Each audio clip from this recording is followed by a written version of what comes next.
So thank you for coming back to join us for another episode of Spiritual Teachers.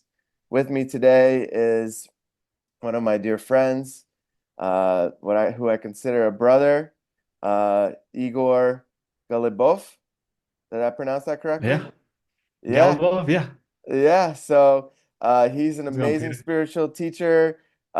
He has continues to like lead meditations, put out meditations, teach about so many various aspects of spirituality, including energy fields and working with the energy fields. He's traveled to Egypt. He's been all over the world in these sacred sites.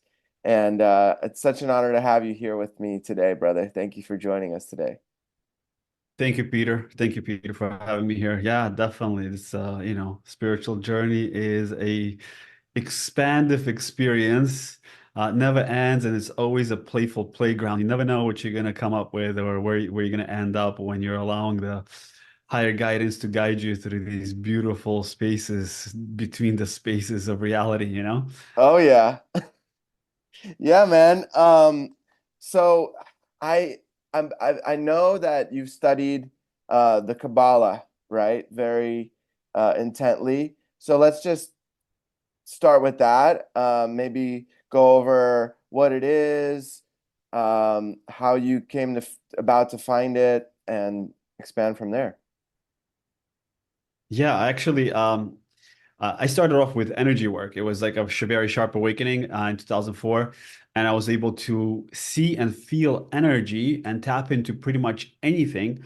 But I had all the gifts, but no wisdom. Mm, So I was like a kid in the playground, but there was no wisdom of how to harness this energy. And so I spent about 4 years in meditation and traveling to different dimensions, working with different beings, entities, solar systems, extraterrestrials, ascended masters, angels, spirits, healing modalities. Like I just went into all of it blindly.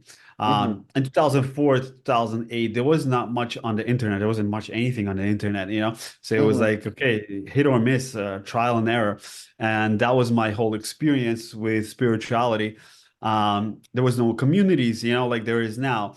So during that time period, it was okay, let's do what I can do and see what happens and just continuously experience and kind of just go with the flow of it, intuitively being guided. hmm Like an experiment, right? Correct. Yeah. Okay, and so what, so eventually that led you to the Kabbalah, right? Not really. I got into Kabbalah was um, intuitively, I tapped into another lifetime where that information started to come down for me, kind of just integrating it.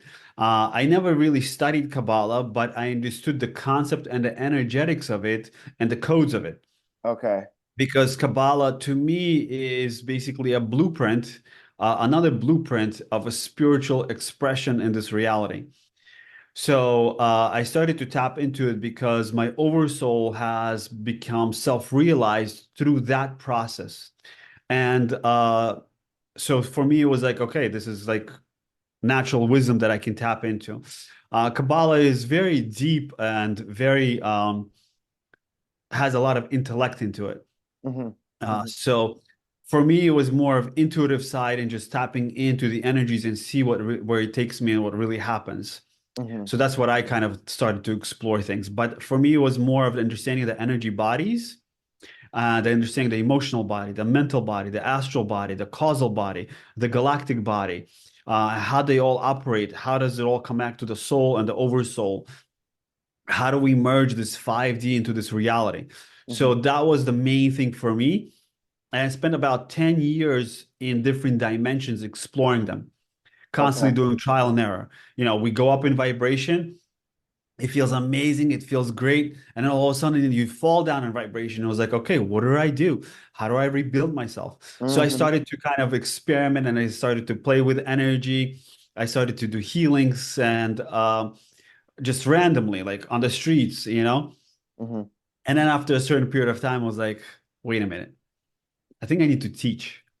Okay. And people that I was friends with that would come to my free meditations, they asked me to teach. And I was like, I don't know how to teach, but you ask me a question, I'm just channeling. Hmm. You ask me information, I'm just giving it, you know?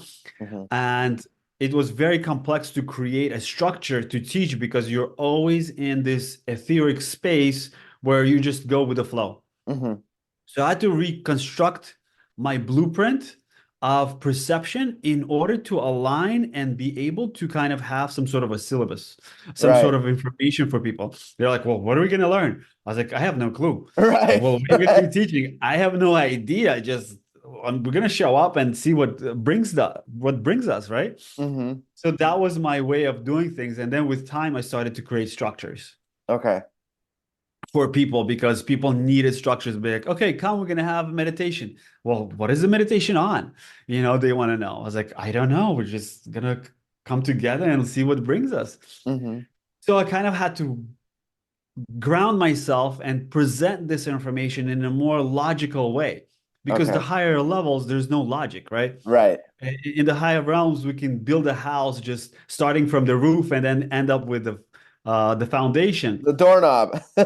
Exactly. And the physical reality, it's opposite. We have to have a foundation. We have to follow the 3D reality laws of creation in order to manifest things from this higher dimension into here. Hmm. So that was one of the things I started to teach myself. I was like, okay, how do I do this? Because I spent 4 years in meditation. Like I did not care about this physical reality at all. Hmm. Like at all. I just wanted to be in my heart space. I wanted to be up in the other dimensions. Physical reality, I disconnected. I wasn't able to relate to people. Hmm. And that's when I was like, okay, I need to come back here. Otherwise, I could have just been spirit and just stay there. And Yeah, well, Kabbalah started to come through. can you talk a Yeah. little bit about that? Like what were the practices and what was some of the things that brought you back like after those 4 years? Going up in vibration and perceiving everything from the soul level, everything is beautiful. Hmm. But when you come back down and you open your eyes, the personality has judgment. Right.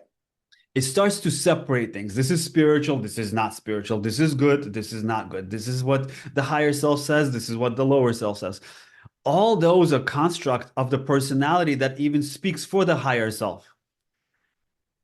The higher self does not have that separation. It looks at it as an experience. It observes it and it says, okay, I choose this or I choose that. This is where our free will comes in. Right. So I had to restructure myself and my belief systems that money is bad, drinking coffee is bad. Hmm. It's not bad. I just choose not to vibrationally. That's all. Right. You know? So it was like working with that because when I started to work with that and unify things, that's when I started to love my life. That's when I started to Mm. enjoy this physical reality and walk around without judgment of separation and saying eating meat is bad. This vegetable is good or bad. It's like, no, no, no, no, no. Everything serves its purpose. It's just what are you choosing to experience? Right. So I Right. started to shift myself in that. And that's when I started to kind of feel the higher self energies integrate into the physical reality. So there Hmm. was no longer a separation. I feel good in meditation only. I feel good in this reality as well, Hmm. as the same as I am in a meditative state. Right. Right. And So, we go through these stages of evolution in our spiritual awakening. mhm. We start to feel good about things when we're in a meditative state. Then we start to come into different realities of like um, transcendental spaces where we're in complete space of love. Then we start coming into the Zen moments, and all those different experiences kind of shift as we integrate them and become a better version of a human being. The whole purpose of all of this is to become the better human being. We take a look at Jesus, Buddha, they all had their own sufferings. Oh yeah. They were not like perfect. You can't because this world is powered of duality and finding the neutrality in it. Yeah, Jesus and had his sufferings, Buddha had his sufferings, oh yeah. but still they found neutrality in it. Yeah. Yeah, and so what it sounds like is like you went into those higher realms and then there was a moment where you started to ground all that back into this reality, right? Yeah. It took me Oh, time. It Yeah. didn't happen overnight. It was like, okay, working on myself every day. I Hmm. was spending 16 to 18 hours a day in meditation. There Wow. was nothing in this world that was very interesting to me at all. Hmm. For me, it was interesting to work with other dimensional beings, traveling to different planets. I Hmm. would astral project more than I did anything in the physical reality. Oh, wow. So then it was like, okay, I need to come back here. Uh-huh. I need Okay, to so create here. what was it? Like what was the moment? Was it your family that was like, "Hey, we need you back?" What was it? Do you remember something that happened that really brought you back to like being like, "Okay, I'm ready to step back into this reality." Yeah,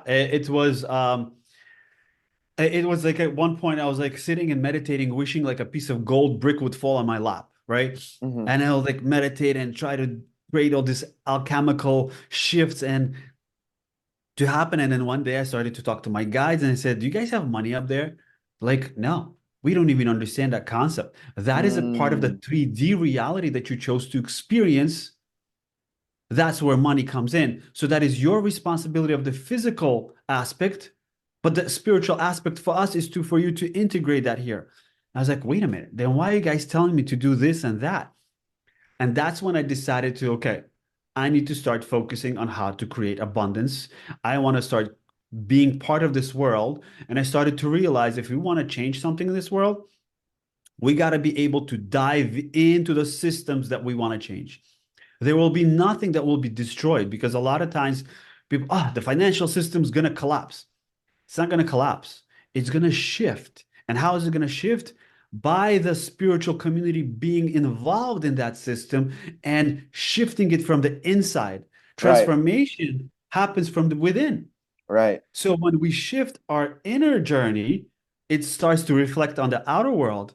So the Hmm. financial system, if we want to change it, we have to become part of it and infuse it from within.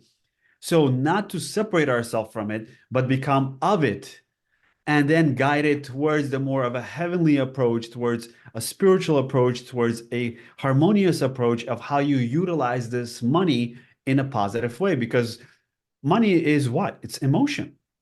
Right. You have it, you start to worry that you're going to lose it. You don't have it, you worry that you need it, you know? So you have to find that disconnect of non-attachment of ownership of it. And when Hmm. that happens, now you're approaching something without an attachment or an end result desire from the personality, but of service. And that's when you start to accumulate abundance because now you're working towards a purpose of serving others and allowing them to create abundance as well as you are. Hmm. Hmm. So there's like a whole different approach towards from the higher perspective of what emotion is than what we perceive it from here. Yeah. Yeah. And I mean, a lot of cultures, uh, I know in China, they believe it's like the water element, right? Money, Mhm. where it's like, Emotion. right, where they say it's like a river and it's like we can flow in the river, and we can like build a raft in order to go down the river, but don't try to grab it too much because it'll flow right through your fingers, you know? 100%. And you said water element, right? And water element is our second center, which is in Taoism is chi, right? Hmm. So that energy needs to be built up and that energy needs to be utilized in such a way that it's harmonized with the heart space. So therefore, Right. we need to have intuition and intellect working simultaneously. Right. So for me, it was like, okay, I have the intuition part, but I also need to integrate the wisdom, the financial system, let's say. How does it operate? How does it work? Hmm. There's no separation. This is the world I chose to exist in. So therefore, I need to understand what the collective is working with and how to utilize the system in order to grow my spiritual expansion Okay. with it. Yeah. And that's Yeah. what I started to like, okay, work with that. And one thing that I really, really found was very powerful manifestation part is one thing that we manifest for things. First thing we should always manifest for is connection to our higher self. Mm-hmm. connection to our soul, to our spirit, the wholeness, the perfection that we are as a monadic self, Like that listening I and am being able to present self. hear it, right? Yeah, because then the divine will guide you with desires of the higher self, not the Mm-hmm. desires of the personality of what we see And on the the ego. TV Yeah. or social Uh-huh. media, right? Because Yeah. social media gets us very involved with stuff. It's like, wow, this person has this car, I want it too. Mm-hmm. But maybe the universe doesn't want you to have this car, it wants you to have something even greater. Right. You know, so we have to kind of know what's needed for us, and once we do know what's needed for us and what's in alignment for us, manifestation will happen instantaneously. Then you don't have to work for it, you just have to act upon it. Right. And that was Absolutely. one of the things that I saw was very powerful, was that in the meditative states I would see what's needed, the end result, and then I would create an energetic path for that Mm-hmm. and take the action that I needed in the physical, because meditation in the physical is the acting upon it. One thing is meditating, the other part is acting. So meditating, I would say, is more magnetic, Mm-hmm. right? Is the feminine, she attracts, and electric is more action, the masculine. Mm-hmm. So we have to take that electrical step forward to get that power, that lightning to flow through the aspects that we want to create or manifest into this reality. Mm-hmm. So it's very important to have a balance of those two, Yeah. because a lot of times what we do, we sit in meditation and we try to visualize it, but we don't take the proper action towards it. Yeah, so my question is you're creating this energetic pathway, right? And so can you kind of guide us through an experience of that? Like for me, I know that there's different blocks that I've put up with different beliefs, right? Yeah, And so I go through and sometimes I don't even know what those blocks are until in a situation where those blocks are like so clear and make me feel uncomfortable in my body. Like let's say an example of that would be like one of my friends wanted to buy me dinner one night that was expensive, right? And like I just felt so uncomfortable with that because I was like, oh man, I should have made more to be able to pay for that or whatever. And then I realized, oh wow, okay, these are some big blocks in me that are limiting me from receiving this abundance in this moment from a friend who has that right now, and is willing to provide for that. So in those situations, then I go and I dive into it on my own in meditation and in that self-awareness, right? And start to replace those beliefs with actually what I want to be attracting. exactly. So when you said that, you felt it in your body, which is very important because, this body is the processor of information. Hmm. See, everything is in our field. Everything is in our electromagnetic field, or in our ether, I would actually call it, because electromagnetic field can still be measured, but ether cannot be measured because ether is the spirit, is the soul. So there's programs within it, and the body is the processor. So if somebody was giving you money and you had resistance to receive it, right away we know that, okay, I'm having resistance Right. to receive that abundance. And where does that feel stiff? Where does that feel in the body? And that's where I actually would focus on, because everything that we want to manifest or attract to ourselves has to flow through the nervous system, through the veins, through the blood, through the tissue The of this myofascia. physical body. Exactly. Hmm. Through the bones. So where do you feel the blocks? Where is that energy not flowing through? Because what happens, it comes from the toroidal field in, right? Right. So it's like somebody's Like giving an you. So app, it's like an coming apple. in. Exactly. So when it comes in, I actually have this always here as an example, because Ah, the field, right? And then you're uh-huh. in the center of that field. So wherever you're magnetizing, how does it really work? What is really happening internally? Is it collapsing inwards, or is it open to receive? Mm. So when you feel your body, you'll feel the tension because you're not really open to receive what's being given to you Mm-hmm. by Mm-hmm. the universe. And people around us are the example of the universe. and Right. situations, right? It's the universe itself interacting with itself. Mirror. And Everything's a mirror. exactly, and a perfect reflection. So Hmm. one of the things we always have to look at and say, okay, do not, it's so easy for us to attach ourselves to the pain and suffering, but Hmm. to become an observer. And when we become an observer of ourselves with a gentle smile at it, it becomes so much easier to recognize what we need to shift within ourselves.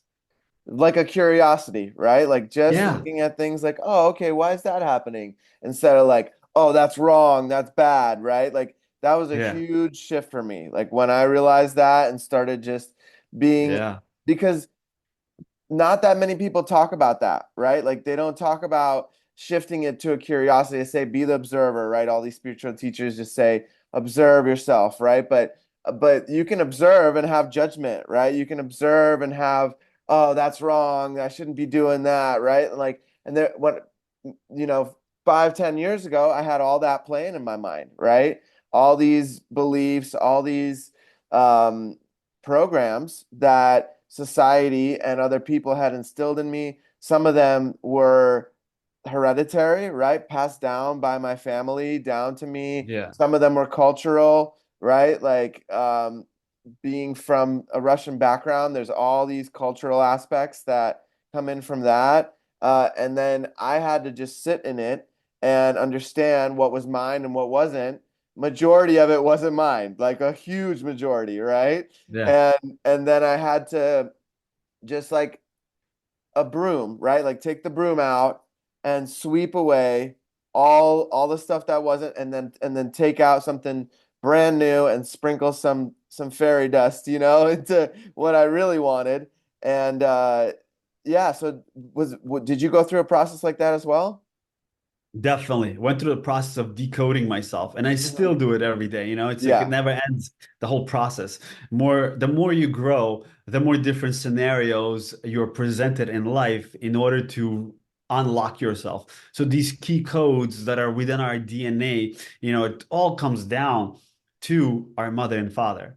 The Oh yeah. major ones comes down everything to our mother, father. Then we have, from different ages that we pick up other things. So it's basically saying, okay, this is what I choose to experience, and this is what I choose not to experience.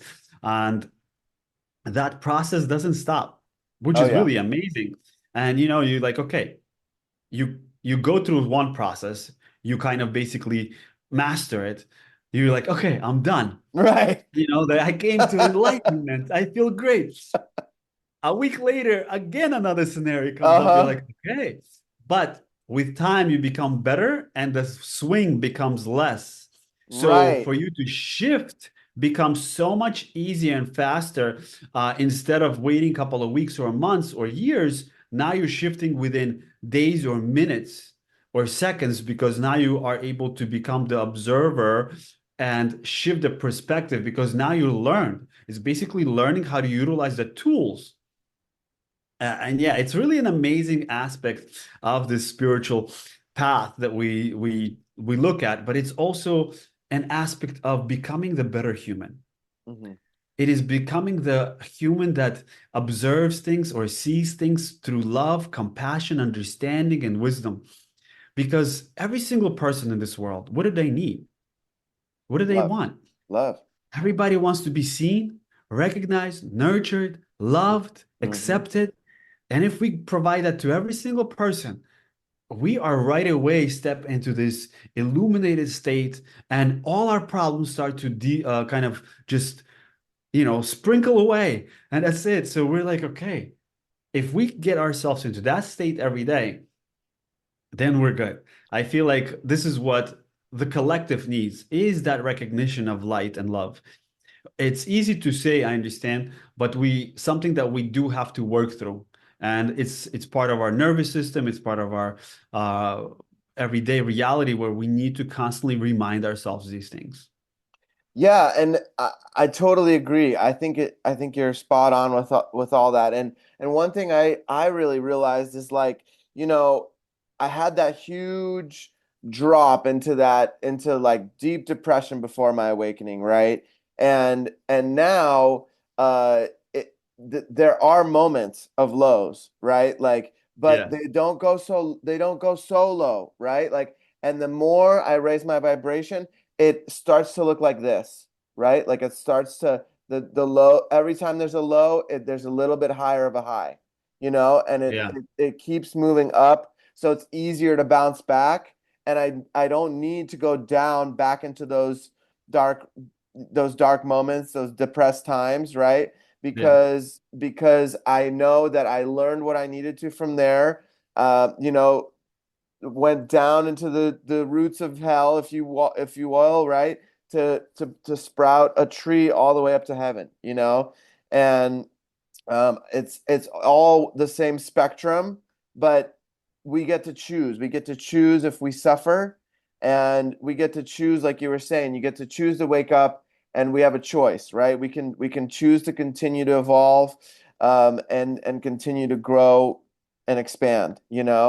And that brought up a really interesting scenario that happened for me last week, actually, with this person that I know. And this person said to me, I was kind of into spirituality for a little bit. And then I realized I don't want to associate with anything that has to do with religion. And so for me, that was a really interesting perspective, because it's very different, right? Spirituality is like the ocean, and religion can be like a goldfish bowl, you know? And it there's boxes around it. There's things that are wrong. There's things that aren't gonna help the soul necessarily expand. There's a lot of amazing experiences people have from religion in so many Yeah. ways. I've had amazing experiences with Jesus, and with Ganesha and Krishna, and all these different deities and gods and goddesses. But what I'm trying to get at, I guess, is like it's so much more expansive than that, and it is connected to that growth and expansion of the vibration. Hmm. Yeah, it definitely is. It's part of the whole process. I mean, religion served its purpose before spirituality. That's the only way people understood how to get to spirituality. So everything serves its purpose. Maybe the time for it has come to shift, but the main core things that we can get out of the Bible, the Torah, the Krishnas and Ganeshas, they all serve a purpose and a reminder to us. They're just aspects of ourselves. And if that did not exist, maybe we'd not even have spirituality, because all of it spiraled out from those old texts. Because Absolutely. what is it? It's basically somebody else's spiritual experience put in a book, you know? Right. And if you take a look, and, I just was in Egypt. If we take a look at Osiris, okay? Hmm. Take a look at Jesus. We take a look at Krishna. They all have the same story. Every single one of them was able to resurrect themselves. Every single one of them had the same story. They did not have a father, but they had a stepfather. So very, very similar stories that I go throughout times. I don't know if these are stories about these beings, or these stories are about a certain collective consciousness that is taking process within each individual in their lifetime. Hmm. We take a look, we see certain numerology, certain numbers that play out very similar, and each one of them has the same mission. And if we take a look at Egypt, the Egyptians always were focused after life, and everything had to do with the astral plane. So my teachings, where they come in, is to how to become aware of the field. Mm. Because in this body, there's nothing in the body. It only processes what's in the field. If energy creates matter, why are we trying to change matter? We should Right. focus on energy. This is why they're called energy bodies. This is your body, and you have energy bodies. Hmm. And each energy body is part of you. Our energy field expands 50 feet in each direction. If it expands 50 feet in each direction, that means that we are only aware of 10% of ourselves. So if everything just processes through, We can tap into our thoughts, our beliefs. They're like little spheres floating around. That's where our thoughts come from. They don't come from our mind. So if they Hmm. come from this field and we get into the meditative states and we become aware of the field, the energy around us, we can shift it and change it. We can become the masters because that's what they were. They were healers. They were aware of times and dimensions. They perceived the future. They were oracles. Hmm. So they operated beyond the physical realms of what we know. So that means vibrationally, the earth was at a higher space of consciousness. Hmm. And we as people are headed towards that direction. And to head towards that direction is to become aware. And when you bring awareness, awareness is transformation. It's Right. naturally transforms because consciousness just needs awareness in order to become alive. And what happens is Yeah. because we are not aware of it, the energy becomes stagnant, the ether becomes stagnant, and we create energetic blocks. And these Mm. energetic blocks then become illnesses in our body because we're not aware. We go through an everyday reality. We go to stores, events, gatherings. There's always an exchange of energy. Do you get a moment to sit with yourself? 15 minutes is only the beginning to tap into the field. But if we get to a moment and to really sit with ourselves and understand the endocrine system, the chakra systems, now I'm not talking about just the seven chakra systems. I'm talking about the chakra systems in the field and Hmm. not the nadis in the field because the emotional body has its own chakra systems, the mental body has its own chakra systems in the field. And how do they operate? How do they communicate? How does that relate to our physical body? And how do we shift it and change it and activate it in order to expand our awareness and start to perceive the astral plane? Because once we start to tap into that astral plane or the spirit realm, now we can become aware of what happens before it becomes an issue or a problem within the physical body. So the obstacles will become much more noticeable because of the awareness. Through the process, we can shift our reality and choose what we're going to have instead of tripping and falling all the time. Right.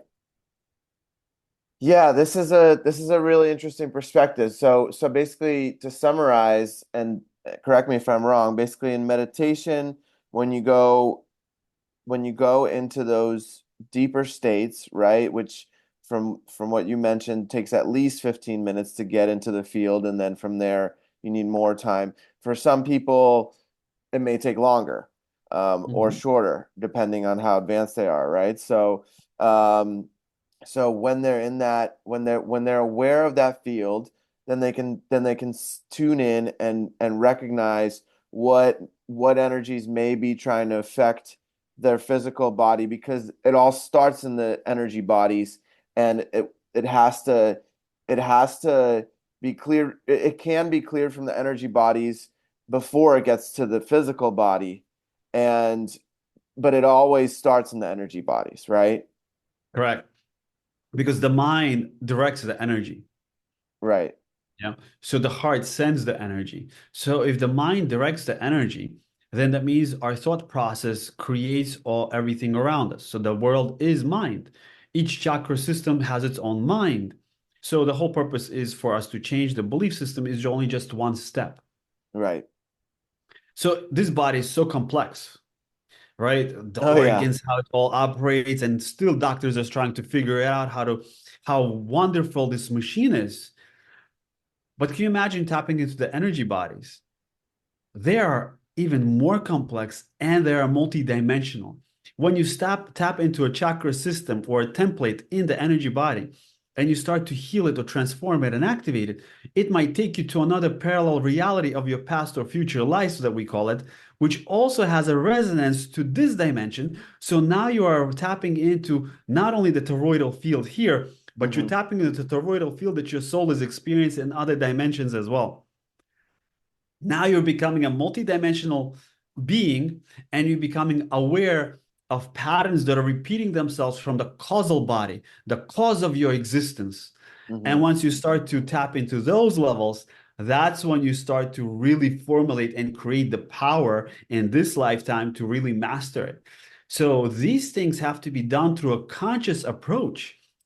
One thing is when we do things through outside sources, like paraphernalias or anything like that, or like different substances, which is Hmm. okay, right? But then there's also has to be a conscious part of you that you are sitting with yourself and you are able to go through the whole process, because the body and the mind will do everything in its power to distract you. A lot of times we sit in meditation, we're like, okay, you look at the phone, you're like, no, no, no, let me go back. And then you're like, I need to do this. And the Hmm. mind will distract you. And the whole thing is like, how do you get the mind to be at a place where you want it to be instead of allowing the monkey mind constantly to run around, which is his job. It's supposed Hmm. to do that, Yeah. but it's supposed to go where you guide it. So that is one of part of the, I think, is very important trainings that we must train the mind, because it's a muscle, and through meditative states, it's like we learn how to sit with ourselves, because through the meditation, naturally discomforts and pain and suffering and memories will come up, Oh because yeah. that's what consciousness does. It goes backwards in time, starts to present everything to you. And if we learn how to see and feel through the heart, then the things will naturally start to transform themselves. What it is like fragments start coming back to you. And because you're not resisting, or you're just allowing yourself to be, it starts to kind of come back into you. So you're bringing back your aspects. And those little dark spots that we see within ourselves, they're actually parts that have separated from ourselves. So we have to learn how to move that energy and go beyond the pain and the suffering, separate ourselves from that aspect. Okay, I don't feel comfortable right now. When you say that, that is where actually the deep transformation is coming. And if you just wait a few more seconds, you'll be like, wow, my body just shifted. Hmm. I mean, I remember sitting so much in meditation. I didn't do any sports or any yoga or anything, just in the meditative state. The spine would naturally adjust itself and Mm. raise that vibration, because everything will start to put itself into the proper geometrical shape where it naturally belongs, based on the frequency vibration that you experience. And there was times where like I cannot sit anymore, my hips are hurting or my legs are falling asleep, and I'd be like, no, you know what? I'm gonna just sit here. I'm gonna go against that pain. Hmm. And I would sit, and all of a sudden you get into this trance, and boom, it shifts. It shifts, and you can feel your hip snap like you've Oh moved or wow. something. And it will snap into its position because you have shifted the energetics that created that matter. And this is where we have to have patience. And what is patience? Patience is love. Hmm. And when we Yep. have patience for ourselves, the body and the geometry of it will naturally adjust. Well, see, this is really an interesting concept because um, my dad right now he's studying with this enlightened woman from Australia, and this is what she teaches. This is a Tibetan teaching where you Mhm. all she says is just sit with your pain, just sit in it and allow. You don't have to analyze it. You don't have to figure out where it's coming from. Just sit with it until it subsides. And uh, this is such a deep teaching because very few people get to that place that you're talking about because of that lack of patience, and very few people allow their body to click in and to align, and so this is a fascinating concept because logically it doesn't make sense, you know? Well, the whole thing is logically nothing makes sense, Right, because the right. higher dimensional logic is not of the physical mind logic. And that's the whole thing, is that we have to learn how to surrender the logic of the mind, because everything that we learn in life, we have to de-learn it. We have to forget about it. So we have to go backwards. And the thing is that the mind wants to be in control, because we're taught that pain is bad. But pain and suffering, in that state, nobody tells you go and burn your hand. But in that state when you're sitting with yourself, you have to learn how to separate that pain body. Okay, that pain body, once you go beyond it and just kind of find a way to dissolve yourself into the void, it will naturally shift. And there are certain tools and certain ways of focusing on certain things that really help us. because everything comes down into the gland system, because the glands are the chakras. Hmm. So if we understand how they operate and how this physiological structure operates, and we learn how to sit with it, it will shift because there's no awareness. We're not taught this stuff from childhood. This is what we should be taught from childhood. If Right. we taught this from childhood, then it becomes so much easier, you know? Right. So this is something that very big. We need to have a proper education in order to understand the physiological aspect of the body as well as the spiritual aspect, because now you're learning the body, not just one aspect of the body. We're learning energy, bodies, and the body because it's part of the whole. And this is something that in the ancient texts, they talk about this. You know, you go to Egypt, you go to India, Tibet, they know this wisdom, but this wisdom requires a strong diligence and a determined mind that is really interested exploring these aspects. If you're just gonna hear this video and listen to it, okay, that's great. But now if you put it into action and practice, and you give yourself a proper timing, because we work with the energy of the moon and the sun and understand the cycles, and you do it for those certain amount of cycles every day diligently, you have no other choice but to be enlightened. That is the natural state of consciousness of mankind. Hmm. But we spend a lot of time 9 to 5 working. Okay. But you also need to spend the time with yourself. It's a must. We brush our teeth every day. If you didn't brush your teeth, spiritual hygiene is needed. We must sit with ourselves at least an hour or two a day. And if we can find the time, and I know people say, I have kids or I have this, I have that, get up earlier. Right. Find the time for Yeah. it. I You know, mean, I have yeah. kids, and trust me, I knew they wake up at 6, I would wake up at 4. If I knew they're gonna wake up earlier, I'm gonna wake up even earlier. I know Hmm. they go to bed at that time, I will go to bed right after that, and I'll start doing my work as well. So I would find my timing according to the environment I'm in. Hmm. It's important because now the universe says, wow, you are actually dedicated. You're dedicated to service of your own soul. That's the number one we have thing that we need to do. If we cannot be service to ourselves, we cannot help our kids, our loved ones, no one, because you think you're helping them, but you're actually coming from the personality that is forcing something upon them, and then it backfires. But if you really come from the space of your awareness and divine intuition, you're like, okay, I need to step back or I need to step forward, and you will know what needs to be done and where and how. And I think it's very important to understand these concepts. That's why in my teachings, I very focus a lot on the physical body and then the energy bodies Hmm. and nothing else, because a lot of people want to connect to the extraterrestrials, want to connect to this and that. That's all great. We can connect, but if the body and the mind and the spirit is in coherence, okay, then we have clarity how to and when to communicate with who. Right.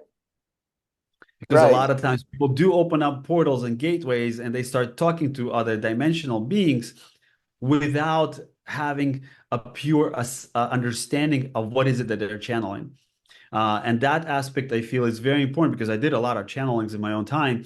If you go to my YouTube channels, there's a lot of stuff that I've done, and it still comes back down. What have you done in this lifetime? This is where Kabbalah comes in. Hmm. Kabbalah says, what is important for the soul and the oversoul?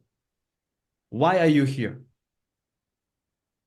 Right. And that's what's important for somebody else or something else, because everything around us has its own agenda. You have your own agenda. I have my own agenda. Your mom, your dad, and everything else around us have its own agenda. Hmm. And the extraterrestrial beings have their own agenda as well. Right. Yeah. Eh? So, what is important for you in this lifetime for your soul to achieve? Because it wants to self realize. And when a being self realizes, he gives birth to a soul. Mm. In Kabbalah, Kabbalah is basically understanding the higher dimensions in this physical reality. It is integrating that aspect and doing the soul's path, what it wants to experience here. Hmm. So, which I really respect because it does not say, oh, just go up into the meditative state and sit next to a tree and meditate your whole life and have one leaf a day. No, no, Hmm. no. It makes you become active part of this reality. It has included and fused astrology and with the aspect of this physical reality and how to become the better human. Okay. Yeah, absolutely. So the Kabbalah works with the tree of life, right? Yeah. And can you explain for people that are new to this how that works and what the different parts of the tree of life are? Oh, that's a lot there to Okay. talk Okay. about. But it's Kabbalah and the Sefer Torah is basically a blueprint of the soul in this dimension. Okay. So it's just a general kind of like instruction booklet for the soul for every human, right? For the human being to understand the aspects that they need to improve within themselves. It Okay. all comes back down again to these geometrical structures of the pyramid, okay, of integration of these different levels, Hmm. working with Ein Sof, and these type of energies, Hmm. understanding the Yod Hey Vav Hey, which is also the teachings of Yahshua and how he understood that as well. So there's so much involved in that whole dimension. It is the same thing as learning the nadis. Includes sound. It includes different wisdoms that are passed down from different timelines. And for me, when I tap into it, it's very can become confusing, but I feel like it's much more easy in a meditative state to be approached. Mm. Okay. So Yeah. for those people that don't know what nadis are, can you explain those a little bit? Nadis are basically energy points on the body, which is from the Hindu texts that we go to. And so we understand that the nadis are different energy points through the body, and that's how they operate. Kabbalah also has that, but it's a little bit different. It talks about the energy fields in the field as well as connected to the major ones, which is 21 sefirot, but it's actually 10, right? They say 10, but there's 11, there's 12. There's actually altogether 24 because there's three of them that they're really not spoke about. There are the invisible ones that go into higher dimensions. So there is a timeline of these structures that come together. And when these dimensions work together in coherence, it's all bringing down that light from the soul into this physical reality. If we take a look at the geometry of a physical body, we understand the hips, the shoulders, right? The mind, everything has to be balanced geometrically. When it's geometrically balanced, you are creating certain structure that allows energy to flow through the body. And when it flows through the body, that the soul says, okay, you opened yourself to receive these higher dimensions, wisdom, which become part of you, and now you act upon them in this reality. Hmm. Hmm. Okay, and so with Kabbalah, some people associate it with Judaism, but they're separate, right? Well, it's it's not separate because it's part of it. It kind of comes from that, right? Right. Because it comes from the mysticism of Judaism. Okay. Okay. That's a So good way to yeah, say it. Yeah. yeah, it's the mysticism because see, in the Jewish tradition, they say, okay, you have to study the Torah, the Talmud before you get to Kabbalah. It's like basically at age of 40, they say, okay, you can start learning Kabbalah. Okay. Why? Because you get into the spiritual aspects of things, now you're going in a different level, which I understand their concept in a way, um, because they say you came to this earth to create. Hmm. So until age of 30 or 40, you're supposed to create a family, a work, Mm. environment, all of that. Create what you need to do on the physical reality. Build Now your you get into foundation. mysticism. Yeah. Now you Hmm. get into mysticism because now all of that supports you to go higher dimensions and you're no longer worried about creating money, a house, this, that. Now you're dedicated yourself to service. You did your job as having kids. You did your job with your wife, with your work, with your family. So you have put everything into structure as a foundation, which I definitely understand from that perspective. But we're also moving into a time where all of that is merging into one. Right. It has to be done parallel. Oh So yeah. maybe during that time period, it served its purpose. Mm-hmm. But now I feel like spirituality and existence of those two, it's part of it. Spirituality is everything. Waking up in the morning, brushing your teeth, going to the bathroom, spending time with your kids, cooking. We have to learn how to have that peaceful approach towards everything. Mm-hmm. Mm-hmm. So if somebody were to want to start learning the Kabbalah, what would you recommend? Where would they start? There's a lot of information out there these days, Mm-hmm. especially online. They can, I'm sure, Google it, look it up, YouTube it. But the thing is, wisdom, the information is great. Mm-hmm. The only way to become it is by putting it into action.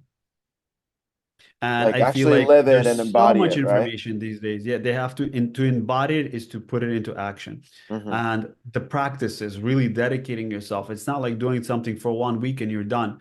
No, you have to be diligent in that. And I feel like anybody can achieve any of this stuff if you spend 6 to 8 hours, 4 to 6 hours, even a day, just towards those aspects. You have no other choice but to become enlightened. Okay, so that brings up the next question. What does enlightenment look like to you? Because right now that term, there's so many different definitions. So how would you define it? Floating in the air like Jesus. No,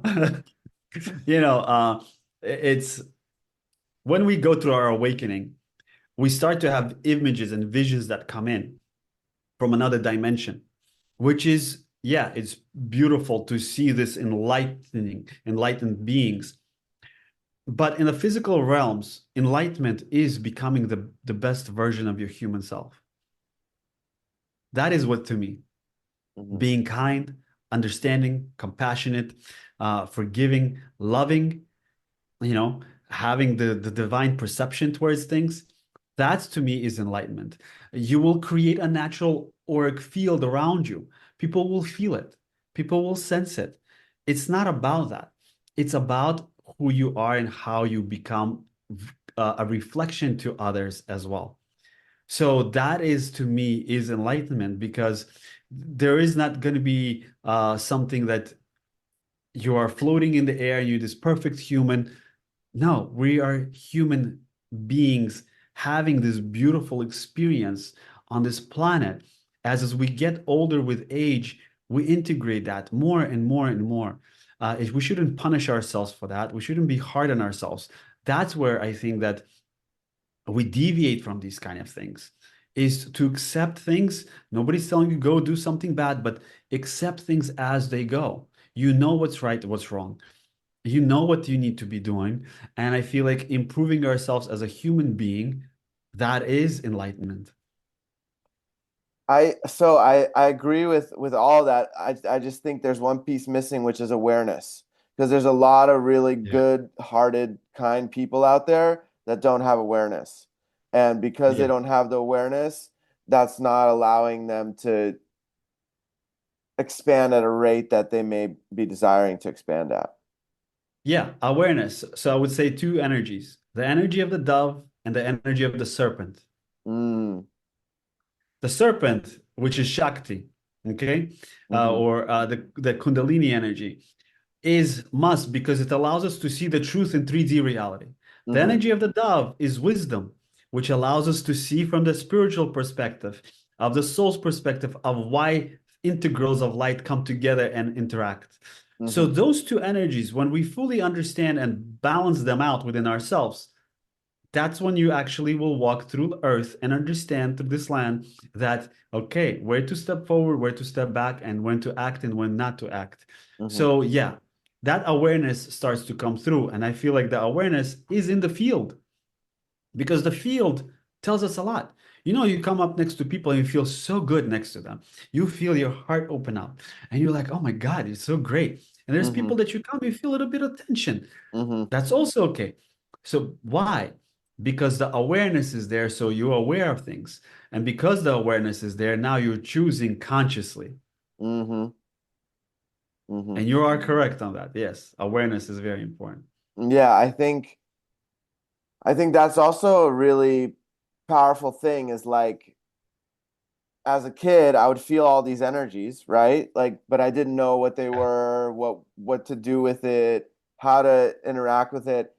Like you said, if I was to be educated on this stuff, like if I knew what chakras were, even like if I knew that the endocrine organs are associated with the chakras, that they work as toroidal fields as a fractal of our larger toroidal field, which is a fractal of the planetary toroidal field of the Yeah. universal galactic, it's like it's all fractalized. And if I just knew some of these basics as a kid and understood how to navigate and what to do to connect to angels, to talk to angels, to differentiate those kind of things. Like there was intuitive things that I would do, like I would do Reiki on trees and animals and people as a kid, like that I practice now. And that was a big part of my awakening, finding Reiki, right? But there was some aspects that were extremely scary, right? Like having spirits knocking on the inside of the closet, and watching The Sixth Sense was like I couldn't sleep in my room for 6 months because my like that was real. Like, to me, that was I was having those experiences and my parents were like, "Why are you so scared of it?" And I'm like, "This is happening to me in my room. Now there's a movie about it. Like, you're telling me that, I shouldn't be scared when you can't even give me an explanation about it, and so navigating all those things and then choosing to fall asleep at that time when I was in middle school because I didn't have any guidance, I didn't have any teachers, and then from there, eventually praying and like crying to Creator to show me the truth in my 20s, and then the rest is history. But it's yeah, I think the kids that are coming in now that are on the planet now and that are being birthed onto the planet, they're so just genetically and developmentally, they're so far ahead in so many ways. They have all these gifts and abilities that um I don't think that I had as a kid. Yeah, the kids that are coming in definitely the energies of the sun have shifted a lot, and we can see that. So therefore, the souls that are coming through the energy of the sun are different, Hmm. more activated, more open. Um, I have three kids of myself, and I raised my oldest daughter telepathically until age of 3, completely telepathically. We would say, okay, put on the shoes telepathically. She would start putting on her shoes. Let's go for a walk. Oh wow. Bring me a fork, bring me a knife. She would do that. And I started to do that and play with kids. It's so much easier to have work with kids because they don't need explanation. They just receive the energy and they download it, Hmm. you know? So I started to work with kids, teaching them these kind of things. So I meditate with them and stuff like that. We play different games, energy games, and that opens up their intuition. My oldest daughter, I believe she was in second grade, she comes from school and says, "Papa, I got an A," and throws her backpack. I was like, "Wonderful! What did you study for?" She's like, "I didn't. I asked my higher self for the answers." I'm Ah. like, "Wait a minute." I'm like, "What do you mean you asked your higher self for the answers?" I'm like, "Okay, that's a new generation of kids." I'm thinking to myself. Uh-huh. So 3 times she comes back like that. The fourth time she comes back again, she got an A. I'm like, "Wow, this is like already like she's like it's been already like a couple of weeks. She's been using this and it works for her classes." I'm like, "This is amazing." She comes home on the fifth time. She throws her backpack all upset. It's like, "I got a 54 Oh and I like God. completely failed." She's like, "It doesn't work." I said, "Well, okay, don't get upset. Let's find out why it didn't want to give you the answers." Uh-huh. She tunes in and she's like, "It wants me to develop my brain." Okay. All right. So he was like, okay, so let's try it again. Like, now you understand what you need to be doing. Hmm. So yeah, there's a lot in involvement in there. I love that there's some beautiful schools where they teach kids blindfoldedly to read. Hmm. So there's a lot of Oh, that's innovation, a crazy. lot of So they're creative wearing aspects that are coming. blindfolds. Yeah, they're wearing blindfolds and they're learning how to read with a blindfold. They're showing different toys, different objects, and they're able to see them with their astral mind, what is really happening and what's going on. I think Oh, having wow. this is the future of schools for kids, and if we can create something like that, that would be the amazing part where we can see the freedom and liberation of the new uh, CEOs and presidents and lawyers of this world operating from the higher dimension instead of operating from this lower dimension, instead of punishing people, understanding what's really going on in their field and how to improve them and how to heal them from these aspects. That is the future. But having people put into certain jails or something like that, you're not really healing anything or anyone. You're just creating more of that and adding more into the world. So having these types of different um, teachings for children and becoming the next generation who are becoming the leaders. Can you imagine? They're not going to be thinking with their pocket. They're going to be thinking with the higher mind of how to improve the collective consciousness of our earth Hmm. and the people. Yeah, what are those Yeah. schools? Do you know the names of the schools that teach the kids with the blindfolds? I don't remember, tell you the truth. Okay. Okay. Yeah, but definitely I'll let you know. I'll look it up.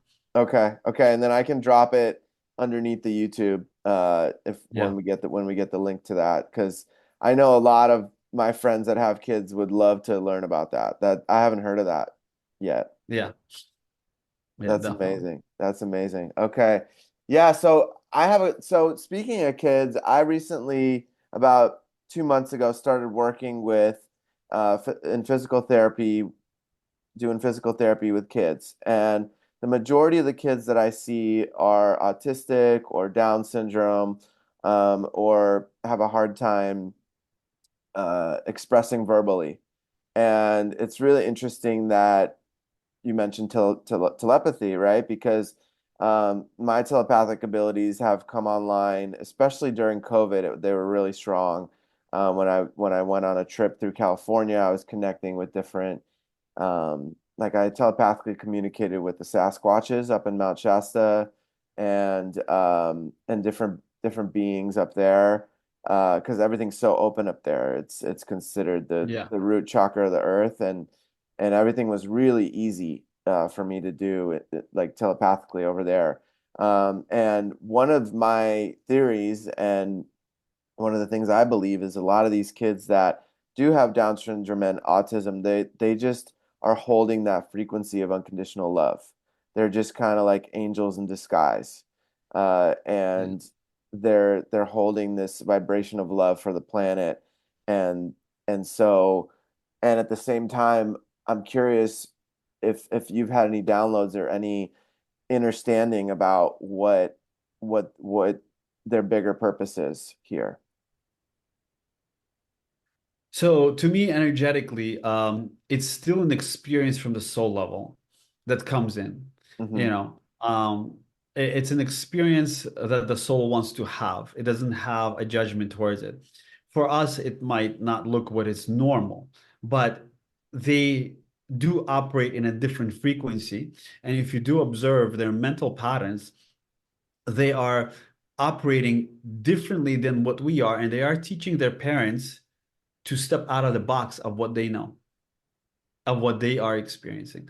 So I used to work also with people that have dementia, and take a looking at that mindset.